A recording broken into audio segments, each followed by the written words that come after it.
మనకి కారణం ఏదైనా అవనండి. అది ఆర్టిఫిషియల్ ఇంటెలిజెన్స్ రావడం వల్ల అవనండి, లేదు అంటే మనకి ఆర్థిక వ్యవస్థ అతలాకుతలం అవ్వడం వల్ల అవనండి. కారణం ఏదైనా సరే మనకి ఇప్పుడు ప్రెజెంట్ జాబ్‌లు తొలగించడం అనేది చాలా కామన్ అయిపోయింది గదా!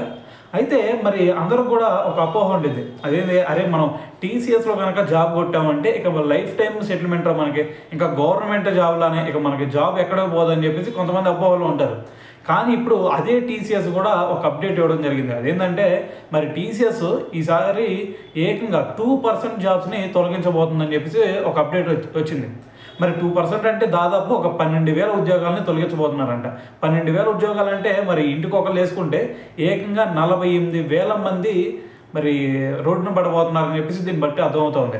అయితే మరి అంతకుముందు చూసుకుంటే ఏది క్యాంపస్ ప్లేస్‌మెంట్‌లో కూడా టీసీఎస్ కొంతమందిని తీసుకున్నా సరే మరి వాళ్ళని ఇప్పటికి కూడా మరి వాళ్ళకి ఎటువంటి అప్డేట్ ఇవ్వలేదని చెప్పేసి మరి వాళ్ళని ఇంకా కూడా జాయిన్ చేయించుకోలేదని చెప్పేసి ఒక న్యూస్ అయితే బయటకు వచ్చిందనమాట.